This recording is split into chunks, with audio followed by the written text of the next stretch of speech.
सरदार वल्लभ भाई पटेल की 150वीं जयंती के अवसर पर निकलेगी यूनिटी यात्रा। प्रधानमंत्री नरेंद्र मोदी के निर्देशन में राजनांदगांव में भी भारतीय जनता पार्टी के आह्वान पर लौह पुरुष सरदार वल्लभ भाई पटेल की 150वीं जयंती पर यूनिटी यात्रा निकाली जाएगी। इस यात्रा का उद्देश्य सरदार वल्लभ भाई पटेल के आदर्श एवं पुरुषार्थ को लोगों के बीच एकता का परिचय देना है। सर्व समाज, सामाजिक संस्था, सभी व्यक्ति विशेष इस यात्रा में होंगे शामिल। सांसद संतोष पांडे एवं भारतीय जनता पार्टी के प्रदेश महामंत्री यशवंत जैन ने प्रेस वार्ता में बताया कि विभिन्न कार्यक्रम के साथ इस यात्रा में सर्व समाज एकत्रित होगा।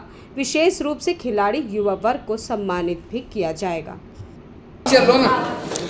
हेलो, वेलकम, नमस्कार। आप देख रहे हैं दावा न्यूज़ और मैं हूं आपके साथ निखत परवीन खान। जी हाँ, 150वीं जयंती हमारे भारत के यशस्वी सरदार वल्लभ भाई पटेल की मनाने जा रहे हैं भारतीय जनता पार्टी, और उसी के तारतम्य में हमारे बीच आज मौजूद है प्रदेश के महामंत्री यशवंत जैन। सर से मुलाकात करेंगे और सर से जानेंगे कि सर बहुत सारी तैयारियां आप लोगों के द्वारा, बहुत लंबी यात्रा, युवाओं का सम्मान और ऐसे बहुत से कार्यक्रम हैं, तो ऐसा एक कार्यक्रम करके युवाओं के बीच में क्या संदेश देना चाहेंगे? देखिए, सरदार पटेल जी की 150वीं जयंती पे ये जो कार्यक्रम यूनिटी मार्च का है, ये भारतीय जनता पार्टी का कार्यक्रम नहीं है। ये भारत सरकार के युवा और खेलकूद विभाग का कार्यक्रम है और इसका एकमात्र हेतु है कि सरदार पटेल ने आज भारत को भारत बनाने में, एक करने में, अखंड रखने में जो योगदान दिया है, उसकी जानकारी आज की पीढ़ी को और देश उनके महान योगदान को स्मरण करे, उसके प्रति कृतज्ञता प्रकट करे। इसलिए इस पद यात्रा का और पूरे कार्यक्रम की रचना भारतीय जनता पार्टी उसमें सहयोग करेगी। कार्यक्रम सरकार का होगा, समाज के हर वर्ग की इसमें सहभागिता हो, ये प्रयास प्रशासन भी कर रहा है और हम भी आह्वान करते हैं सभी समाज के वर्ग के लोगों से कि इस सरदार पटेल की यूनिटी मार्च की यात्रा में उनके योगदान को प्रणाम करने के लिए उस यात्रा में शामिल हो। 10 किलोमीटर की यात्रा होगी। एक लोकसभा में माननीय लोकसभा के सांसद जहाँ जहाँ उनके नेतृत्व में यात्रा निकलेगी और 2-2 किलोमीटर के अंतराल में जो गांव पड़ेंगे वहाँ यात्रा विश्राम करेगी।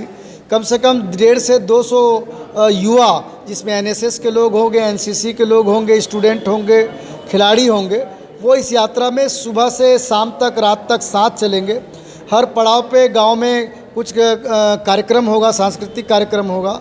इस कार्यक्रम की वातावरण बनाने की दृष्टि से निबंध प्रतियोगिता, रील प्रतियोगिता, चित्रकला प्रतियोगिता भी सरकार अपने अपने स्तर पे आयोजित करेगी और कुल मिला के सरदार पटेल के योगदान को भारत प्रणाम करे और उनको पता हो कि भारत में उनका कितना बड़ा योगदान है, उसके लिए ये आयोजन है। उसके एक दूसरे चरण में 4 यात्राएं और निकलेगी देश में, वो रोड यात्रा होगी। ये यात्रा पद यात्रा होगी। 4 नर्मदा प्रभा, गंगा प्रभा, यमुना प्रभा करके हर ज़िले से चयनित 5 युवा जो है वो कॉलेज स्कूल के विद्यार्थी जाएंगे। वो यात्राओं में रोड के माध्यम से आनंद पहुंचेंगे और रास्ते में पड़ने वाले गाँव में वो रुकेंगे, जन जागरण करेंगे, नशा मुक्ति के खिलाफ लोगों का संकल्प कराएंगे। ये पूरा अभियान चलेगा और सरदार पटेल जी के जो जन्म स्थान करसमद गुजरात में, वहाँ पे ये फिर एक पद यात्रा निकलेगी। स्टेचू ऑफ जो एकता का हमारा बना हुआ है वहाँ तक, सरदार पटेल के वहाँ तक यात्रा फिर समाप्त होगा। ठीक है, धन्यवाद। हाँ, बहुत ही अच्छा एक कहना चाहिए कि कार्यक्रम के माध्यम से एक संदेश जो है वो इस बार सरदार वल्लभ भाई पटेल की जयंती के उपलक्ष्य में दिया। सर से हम जानेंगे कि सर क्या कुछ तैयारियां हैं इस अभियान को लेकर, बताएं। भारत के लौह पुरुष सरदार वल्लभ भाई पटेल की 150वीं जयंती के अवसर पर युवाओं में राष्ट्रीयता का भाव जागृत करने और देश में भाषावाद, प्रांतवाद, जातिवाद से ऊपर उठ करके हम सब भारत के हैं, भारत हमारा है, इस भाव को जागृत करने के लिए नाम से ही पता लगता है कि जैसे उनकी स्टैच्यू है, स्टैच्यू ऑफ यूनिटी है, हमारा जो पद यात्रा है वो यूनिटी मार्च है। तो पूरे देश को यूनाइट करने के लिए, सब में एकता का भाव जागृत करने के लिए और देश के लिए कुछ करने का भाव सबके मन में बने, इसके लिए यह कार्यक्रम आयोजित किया गया है और इसमें समाज के विभिन्न वर्गों को, हर क्षेत्र के लोगों को जोड़ करके ये कार्यक्रम चलेगा, ताकि सारे लोग अपने जाति से, वर्ग से और राजनीतिक दल से भी ऊपर उठ करके सरदार पटेल को याद करें। सरदार पटेल तो मूलतः कांग्रेस के थे, लेकिन इसमें सबकी सहभागिता बने, इसके लिए हम सबको आमंत्रित करते हैं। आओ आप हम सब मिल कर के एक नए भारत, सशक्त भारत का निर्माण करें। नए भारत सशक्त भारत के निर्माण की बात कही जा रही है। यूनिटी के रूप में इस यात्रा को देखा जा रहा है, चूँकि 150वीं जयंती जो है सरदार वल्लभ भाई पटेल लौह पुरुष की मनाने जा रहे हैं। दावा न्यूज़ में बने रहिए। निखत परवीन खान के साथ राजनांदगांव, छत्तीसगढ़ से। यूनिटी मार्च के बारे में बताएंगे। सरदार वल्लभ भाई पटेल, जिसे पूरा देश लौह पुरुष के नाम से जानता है, जिन्होंने रियासतों का एकीकरण का काम किया और एकीकरण में जूनागढ़, निजाम हैदराबाद और जिस प्रकार से कश्मीर का उन्होंने विलय किया, मैं ये कहूँगा कि आने वाली पीढ़ी जन्म जन्मांतर तक उनको याद रखेगी कि अंग्रेजों के जाने के बाद इस देश में संप्रभुता, एकात्मता, अखंडता के लिए जो नींव डालने का काम किया, उसमें सरदार पटेल की महत्वपूर्ण भूमिका थी।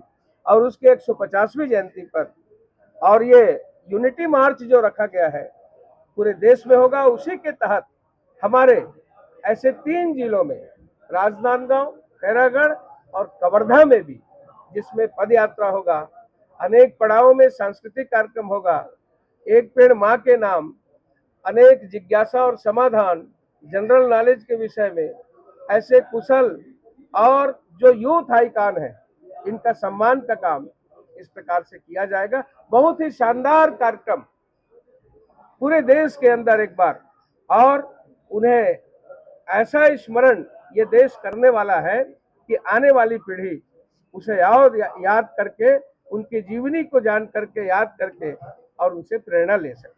सांसद जी, एक पखवाड़े ही बाकी है बिहार का फर्स्ट जो मतदान होना है, और छत्तीसगढ़ की ओर से आप वहाँ प्रभारी हैं और भी पूरे हैं, क्या माहौल क्या लगता है, क्या कहना चाहिए?